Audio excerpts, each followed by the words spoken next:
Hey, I'm Alex Radical from Board Game Co, and today I'm going to be reviewing Legacy of Eastbrook Hills by Colossal Games. This is a prototype, all rules and components subject to change, and I'll have a link to the crowdfunding campaign down below. Also, I should note, disclaimer, that we did do a sponsored gameplay around this game, so while this review is not sponsored, please take into account any potential bias around doing sponsored content with it, and whether that affects, how much you value this particular opinion. But that said, Legacy of Eastbrook Hills is a detective game. It's a narrative detective game where you're going to be going through 7 different stories. The stories do have a degree of linking between them, not a degree, there's linking between the stories, but you're basically controlling these various characters. You can play it solo, you can play it cooperatively, you're not really a character yourself. Collaboratively, as a group, you're controlling the various individuals who take part in the scenario that you're going to be going through. A scenario is going to start by you opening up the selected pack of cards over here, and then reading through whatever this is going to give you to do. And starting off in this first scenario, that's going to be very tutorial driven. Also, I mentioned the sponsored gameplay, but I'll link to it down below. There's a gameplay if you want to see us play through the first scenario. So this first scenario is going to guide you through how to play the game. Basically, you're going to divide this deck into a few different core decks. You're going to have your main deck, and then you're going to have various other decks, your communication deck, and then you're going to have your search deck and your surveillance deck. The way this is going to work in the game is you're going to go through these cards one at a time, and that's going to guide you through the various characters. I'm going to try to not show you a lot here because I want to maintain it spoiler free, although that will be ruined if you choose to watch the gameplay. But I'll find a few key cards to give you a sense of what's going on over here.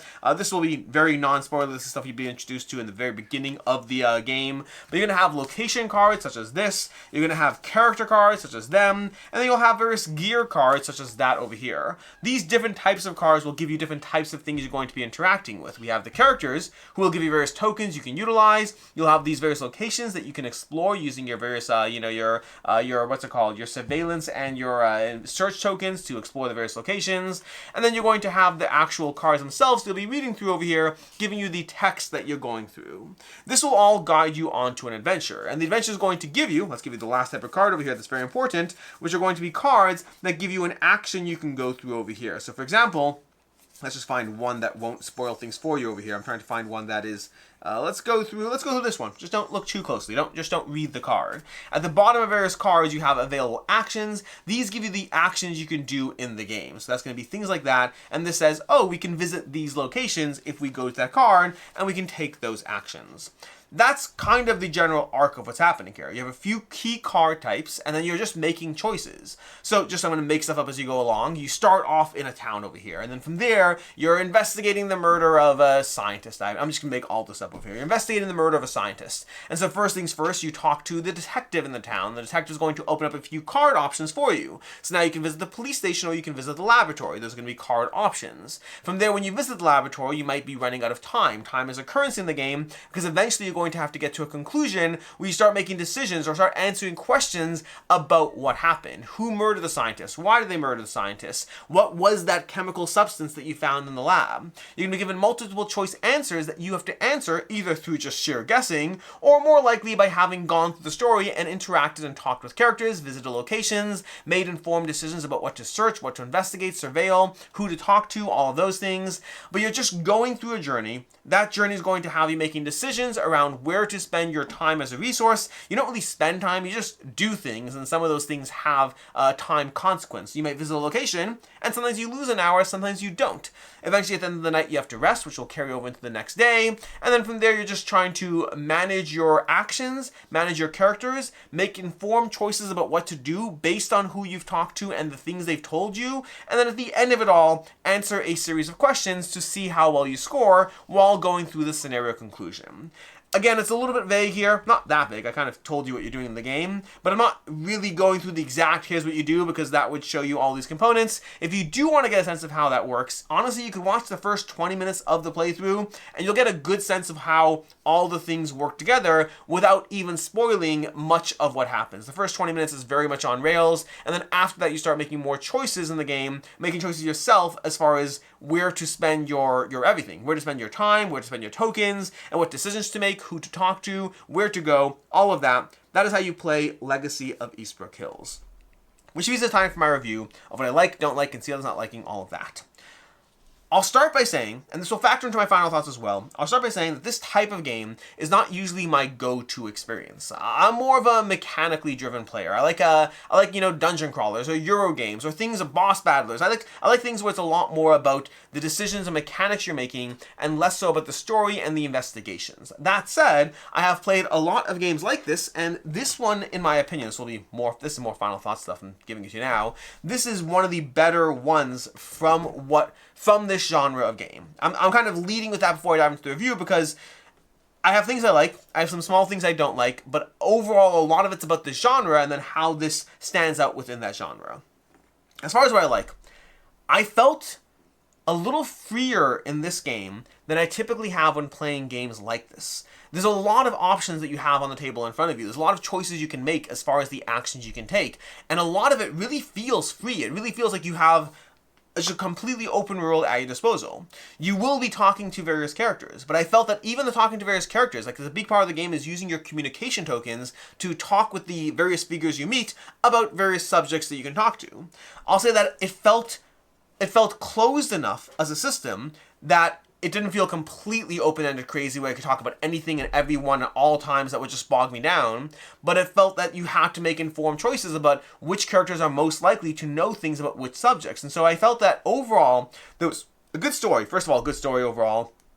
There's a good degree of mixing the natural and the occult together in this game. Like, it's a good balance of that. It's not that everything's the occult, not that everything's natural. It's a good balance of how the game manages it. I'm trying to be vague without spoiling things, but there's a good balance. There's a good balance overall of that.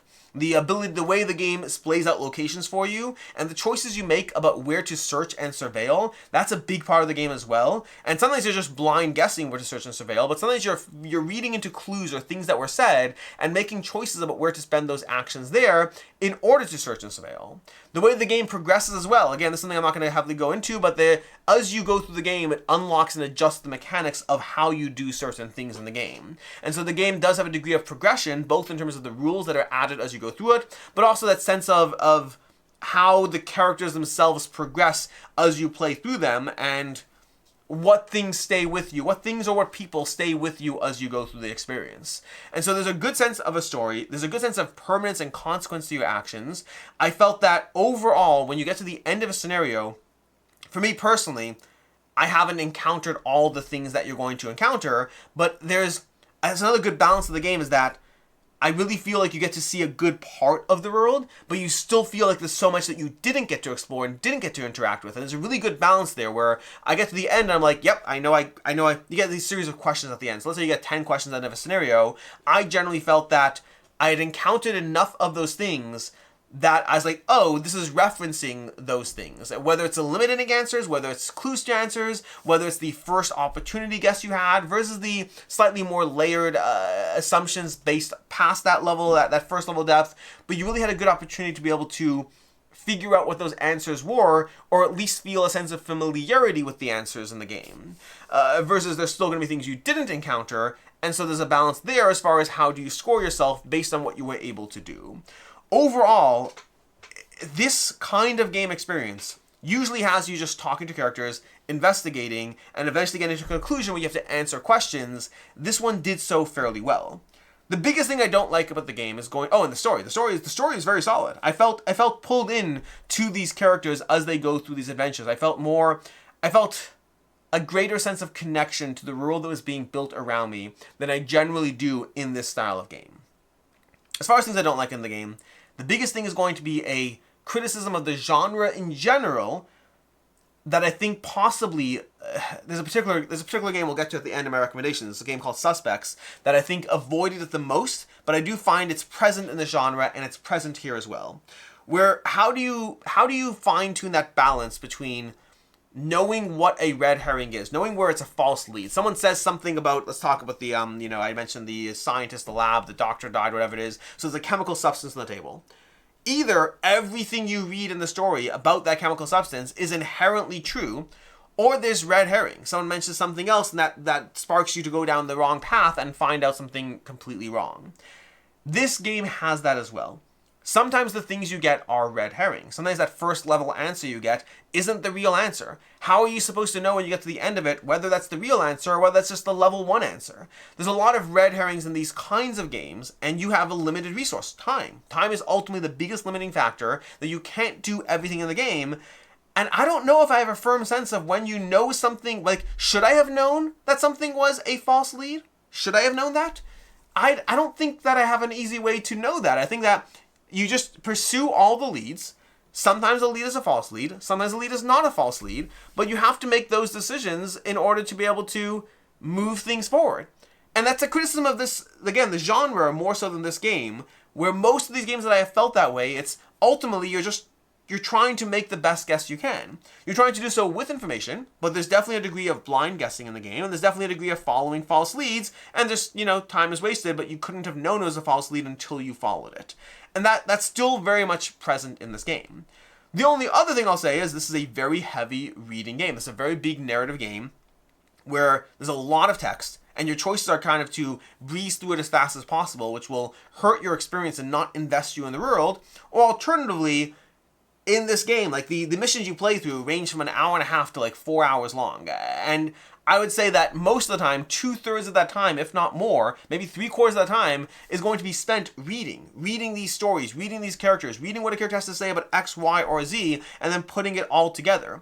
If you don't like reading, if you're not going to immerse yourself into the experiences, then I don't think these are for you. These are ultimately narrative experiences where you are playing a part in that narrative experience, which will drive how things end out and the conclusions you face. And I really mean it will drive. Like, there's permanent consequences to the things you're doing. I mean, not permanent. It's not a legacy game. It's more of a campaign game in a detective kind of setting. But there's definitely consequences to the things you do and the choices you make, and just know that going into it. Again, the way things carry on, the bonuses you get, and the characters you interact with in future scenarios. Overall, final thoughts on this one kind of echo back to where I started. In terms of my overall experience here, this is one of the better games that I have played in this genre. That said, this genre generally is not my go-to. I've very much enjoyed playing through this. I have found myself invested with it. But the flip side of that is if I'm going to spend 4 hours playing a board game, typically my go-to is going to be a big, heavy area control or Euro game that's going to give me a solid 4-hour experience, as opposed to mostly more of a narrative story. So I both think this is one of the better games in the genre, while still thinking that the genre ultimately isn't for me. Like, I've played through some of these scenarios, I have not played through all of them. I kind of wish that I would play through all of them because they do it really well overall, but also like spending, 20 to 30 hours, more than like spending 25 to 30 hours collectively going through it, I think I'd rather spend that time on other games. So overall for me, it's a 3.5 out of 5. I do really think that if you like this genre, if you like these detective style games, these story-based figure out what to do, I really think this is worth your time and attention, because for me, as someone who's not a huge fan of the genre, this is definitely one of the better ones that I have played. As far as game recommendations, the two I'll give offhand is one is the other game that I think is also, this one felt a bit more mysterious, a bit less narratively, but Suspects is going to be one of my favorite in the genre. I think Suspects and Legacy of Eastbrook Hills are probably my two favorite games in the genre. And then one of the most popular ones, not as much for me, but worth mentioning because it is one of the most popular, is going to be Chronicles of Crime by Lucky Duck Games. That's going to be our review of Legacy of Eastbrook Hills. I'll have a link to the crowdfunding campaign down below. Until next time, I'm Alex Radcliffe from Board Game Co. I hope you found this review helpful, and as always, I hope you have a good one.